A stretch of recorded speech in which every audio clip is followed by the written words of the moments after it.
Praise the Lord. God's morning again, एक और सुबह है जो प्रभु ने दी है।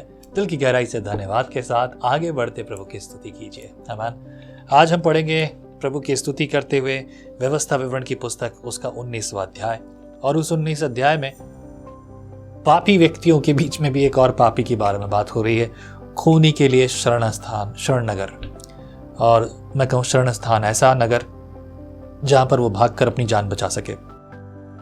देयर आर सम कारण, मैं कहता हूँ कुछ ऐसे कारण तो हैं जो है प्रभु यहोवा के बारे में बात कर रहा है। प्रभु ने व्यवस्था की है। 19 अध्याय के पहले वचन से लिखा है, जब तेरा परमेश्वर यहोवा उन जातियों को नष्ट करे जिनका देश वह तुझे देता है, और तू उनके देश का अधिकारी होके उनके नगरों और घरों में रहने लगे, तब अपने देश के बीच जिसका अधिकारी तेरा परमेश्वर यहोवा तुझे कर देता है, 3 नगर अपने लिए अलग कर देना, और तू अपने लिए मार्ग भी तैयार करना, और अपने देश के जो तेरा परमेश्वर यहोवा तुझे सौंप देता है 3 भाग करना, ताकि हर एक खूनी वहीं भाग जाए, और जो खूनी वहां भागकर अपना प्राण को बचाए वह इस प्रकार का हो, अर्थात वह किसी से बिना पहले बैर रखे या उसको बिना जाने बूझे मार डाला हो।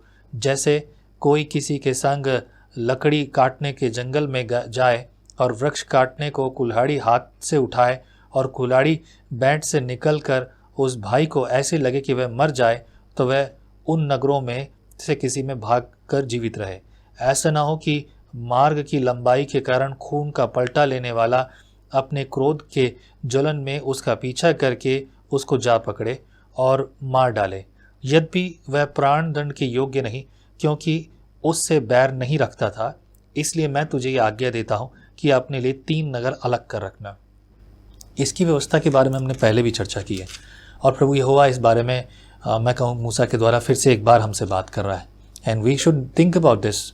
वेल, ये तो पुराने नियम की व्यवस्था थी, आज की व्यवस्था ऐसी नहीं है। खून का बदला खून, जैसा कि पवित्र शास्त्र में भी लिखा है।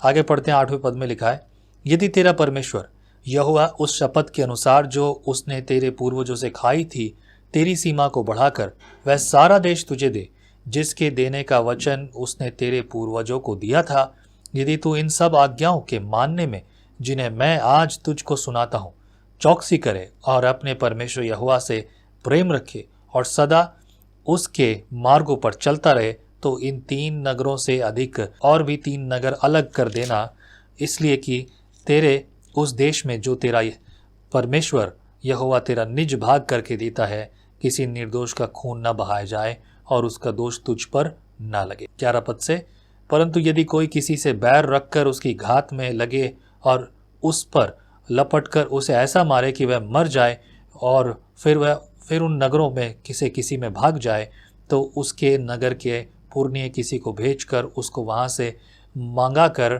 खून के पलटा लेने वाले के हाथ में सौंप दे कि वह मार डाला जाए। उस पर तरस न खाना, परंतु निर्दोष के खून का दोष इज़राइल से दूर करना, जिससे तुम्हारा भला हो। और फिर 14 पद में जो है प्राचीन सीमाओं के बारे में बात की गई है। 14 पद में लिखा है, जो देश तेरा परमेश्वर यहोवा तुझको देता है, उसको जो भाग तुझे मिलेगा, उसमें किसी की सीमा जिसे प्राचीन लोगों ने ठहरा हो न हटाना। सीमा बढ़ाना, जैसे अभी इस समय आप यूक्रेन और रूस के बारे में देख रहे हैं। रूस ने जो है यूक्रेन के 4 जो है राज्यों को ले लिया और कह दी कि आपसे ही हमारे अधिकार में रहेंगे। वैसे ही ज़मीन विवाद तो सब जगह रहा, और ये सारी बातें तो रही। खैर, इस पर मैं लंबी बात क्या करूं, आप जानते हैं इतिहास तो। 15 पद में लिखा है गवाहों से संबंधित नियमों के बारे में, किसी मनुष्य के विरुद्ध किसी प्रकार की अधर्म या पाप के विषय में, चाहे उसका पाप कैसा भी क्यों ना हो, एक ही जन की साक्षी न सुनना, परंतु 2 या 3 साक्षियों के कहने से बात पक्की ठहरे। यदि कोई झूठी साक्षी देने वाला किसी के विरुद्ध यहोवा से फिर जाने की साक्षी देने को खड़ा हो, तो वे दोनों मनुष्य जिनके बीच ऐसा मुकदमा उठा हो यहोवा के सम्मुख, अर्थात उन दिनों के याजकों और न्यायियों के सामने खड़े किए जाएं। तब न्यायी भली भांति पूछताछ करें, और यदि इस निर्णय पर पहुंचे कि वह झूठा साक्षी है और अपने भाई के विरुद्ध झूठी साक्षी दी है, तो अपने भाई की जैसी भी हानि करने वाले की युक्ति उसने की हो, वैसे ही तुम भी उसकी करना। इसी रीति से अपने बीच में से ऐसी बुराई को दूर करना। तब दूसरे लोग सुनकर डरेंगे और आगे को तेरे बीच फिर ऐसा बुरा काम नहीं करेंगे, और तू बिल्कुल तरस न खाना। प्राण के बदले प्राण, आँख के बदले आँख का, दांत के बदले दांत का, हाथ के बदले हाथ का, पाँव के बदले पाँव का दंड देना। जिसने जैसा अपराध किया हो उसे वैसा ही उस अपराध का जो है परिणाम प्राप्त हो। और दंड तो दंड है मेरे प्रियो, दंड की आज्ञा कलीसिया पर नहीं होगी, आप पर और मुझ पर नहीं होगी, क्योंकि आप और हम वो कलीसिया हैं, वो चुने हुए लोग हैं जिसे परमेश्वर ने अपनी निज भूमि होने के लिए चुन लिया, निज भाग होने के लिए चुन लिया, स्वर्ग का अधिकारी होने के लिए चुन लिया।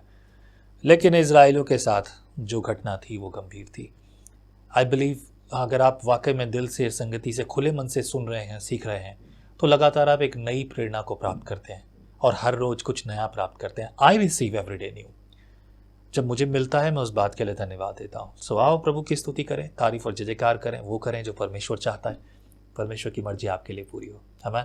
आगे की संगति फिर से करेंगे, प्रभु की योजना में चलेंगे, प्रभु अगुवाई करें, अगले सुबह 20 अध्याय पढ़ेंगे। आमीन। जय मसीह की। परमेश्वर का वचन जीवन देने वाली रोटी है। आओ हम इस जीवन देने वाली रोटी का और मजा लें विजनरी टीवी पर। How do you start your day? आप अपने दिन की शुरुआत कैसे करते हैं? आओ एक ऐसे दिन की शुरुआत करें जो परमेश्वर के साथ होता है। विजनरी टीवी पर।